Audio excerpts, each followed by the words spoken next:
함께 성장하는 채널 써니즈 구독과 좋아요 부탁드립니다. 삶을 계획하는 게 힘든 이유는 가고 있는 방향이 어딘지도 알지 못하면서 최대한 빨리 정상에 도달하고 싶어 하기 때문입니다. 여러분은 창업을 할 수도, 암을 고치는 의사가 될 수도, 위대한 소설가가 될 수도 있다는 이야기를 들으며 아마도 이렇게 생각하겠죠.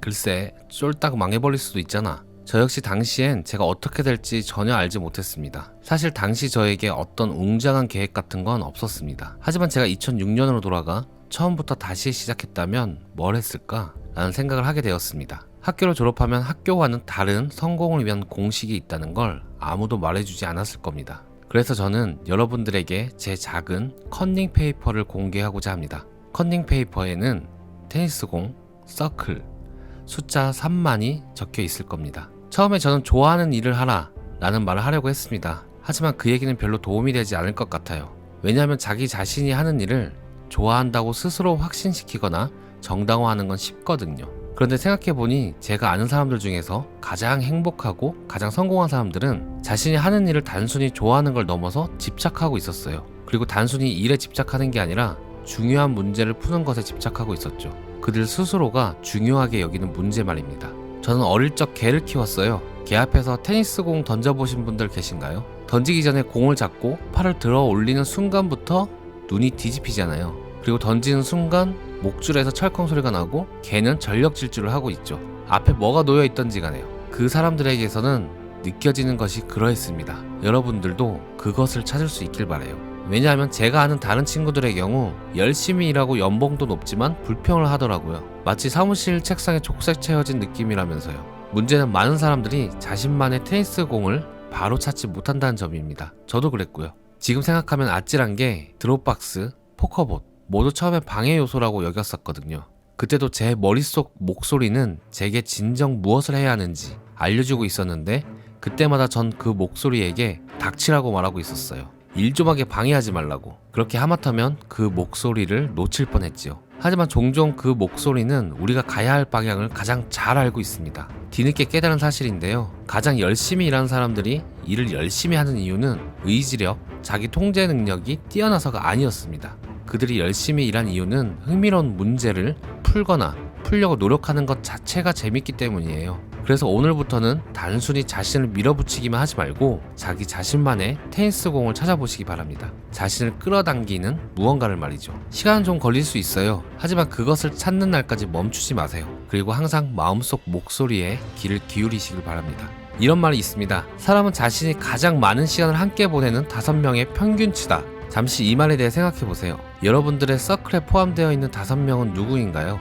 제가 깨달은 것은 자기 주변을 자신에게 영감을 줄 수 있는 사람들로 채우는 것이 재능, 근면성만큼이나 중요하다는 사실이었습니다. 마이클 조던이 NBA에서 선수 활동을 하지 않았으면 어떠했을지 상상이 가나요? 그의 서클에 포함된 5명이 이탈리아의 낭만주의자들이었다면 그랬다면 우리가 유명 잡지 표지에서 그를 보지 못했을 거라 생각해요. 요지는 이것입니다. 여러분의 서클은 여러분들에게 자극을 주어요. 더 나아지도록. 아담이 제게 그랬던 것처럼 말입니다. 시간이 지나 여러분의 서클은 넓어질 것입니다. 직장 동료, 그리고 거주하는 동네 이웃들까지. 그래서 어디에 사는지도 중요하죠. 무슨 일을 하던 세상에 가장 뛰어난 사람들이 모이는 곳은 단 한 곳뿐이며 여러분들은 그곳으로 가야 합니다. 다른 곳에 안주하지 마세요. 제가 동경하던 영웅들을 만나 그들로부터 배울 수 있었다는 것은 저에게 굉장히 유리하게 작용됐습니다. 여러분의 서클에는 여러분들의 영웅들 역시 포함됩니다. 그러니 그들이 있는 곳을 향해 가세요. 졸업 후에 빠질 수 있는 마지막 함정은 준비를 한다라는 개념입니다. 가장 빨리 배우는 방법은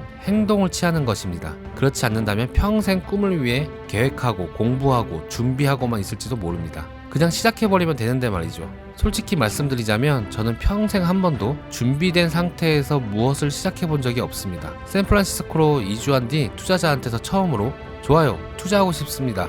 어디로 송금해드릴까요? 라는 말을 들었을 때가 기억나네요. 당시 저희 나이가 24살이었는데 그날의 기분은 크리스마스 선물을 발견한 어린아이 같았습니다. 월요일 아침 눈 뜨자마자 컴퓨터에 달려가서 선물 포장지를 뜯는 어린이 마냥 은행 계좌 페이지에 접속해 새로 고침 키를 눌러댔습니다.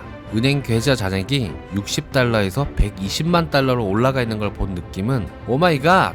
환상적이었죠. 쉼표가 2개나 붙어있는 금액이라니. 그러다가 갑자기 덜컥 겁이 나기 시작했어요. 잠깐, 그러고 보니 언젠가 이 사람들이 이 돈을 찾으려 들 텐데 내가 도대체 뭔 일을 벌려놓은 거지? 여러분들도 이게 무슨 느낌인지 아실 거예요. 유쾌하지 못한 상황이었어요. 그 뒤로 고생 참 많이 했습니다. 하지만 그런 경험이 자신에게 이롭다는 사실 또한 깨달았습니다. 하나의 감당하기 어려운 상황이 마무리되는 날, 여러분의 의무는 또 다른 감당하기 어려운 일을 저지르는 것인데요. 저에게 그것은 드롭박스였습니다. 짐작하시는 바와 같이 이 회사를 세워나가는 일은 제 인생에서 가장 신나고 흥미로우며 성취감 넘치는 경험이었습니다. 하지만 여러분들이 모르시는, 그리고 제가 언급하지 않았던 점은 그것이 제 인생 가장 고통스럽고 수치스러우며 좌절스러웠던 경험이기도 했다는 사실입니다. 지난 수년간을 떠올려 볼 때 얼마나 많은 일들이 잘못됐는지 셀 수조차 없을 정도예요. 하지만 다행히도 그것들은 별 상관이 없습니다. 바로 그것입니다. 사회에서 만점의 성적표를 받는 사람은 아무도 없거든요. 실제로 학교를 졸업하는 순간 성적표라는 개념은 사라집니다. 빌 게이츠의 첫 번째 회사는 신호등과 관련된 소프트웨어를 만들었고, 스티브 잡스의 첫 번째 회사는 물류통화를 위한 플라스틱 호루라기를 만들었는데 두 회사 모두 성공하지 못했지만 이들이 그로 인해 걱정 속에 사로잡혀 있는 모습은 상상하기 어렵죠. 졸업한 이후의 삶에서 제가 가장 마음에 들어하는 부분이 바로 그것입니다. 실패의 개수는 별로 중요하지 않아요. 딱 한 번만 제대로 맞추면 됩니다. 세상 만사 근심 걱정에 빠져 있었던 제가 진정하고 두려움을 극복해낸 계기가 있었는데요. 샌프란시스코로 이주한 지 얼마 안 된 시점이었습니다. 어느 날 잠이 안 와서 노트북을 켜고 인터넷에 접속했지요. 그러다가 어느 웹페이지를 보게 되었는데 거기에서 당신의 인생은 3만 1의 날들로 구성되어 있다 라는 글을 보았습니다. 처음에는 그래 어쩌라고 당연히 그러겠지 하고 넘겼어요. 그러다가 어느 순간 계산기를 꺼내 숫자를 입력하기 시작했어요. 24 곱하기 365. 그러다가 오마이갓, 이미 9,000일을 살았잖아. 그동안 난 도대체 뭘 한 거지? 컨닝 페이퍼의 3만이라는 숫자는 여기에서 나왔습니다. 그날 밤 저는 깨달았습니다. 인생에는 워밍업도, 연습 경기도, 리셋 버튼도 주어지지 않는다는 사실을요. 매일 우리는 각자가 가진 인생이라는 소설에 몇 글자 추가합니다. 그리고 솔직히 말해 죽음 묘비에 여기 세계 174위 두류가 잠들다 라고 쓰여지진 않을 거잖아요. 그 이후로 저는 결심했습니다. 내 삶을 완벽하게 만들려고 노력하기보다는 흥미롭게 만들려고 노력해야겠다. 저는 제 소설이 모험이길 원합니다. 그리고 그러한 태도가 제 인생을 바꿨습니다. 오늘 이 자리에 저희 할머니께서 참석하셨는데요. 다음 주가 그분의 95번째 생신입니다. 제가 너무도 사랑하는 분이시죠. 제가 서부 쪽으로 이사한 뒤로 할머니와 주로 전화로 연락을 주고받는데 그녀가 매번 전화를 끊기 전에 해주시는 한마디가 항상 제 뇌리 속에 남아 있습니다. 높이, 보다 높이 라는 뜻입니다.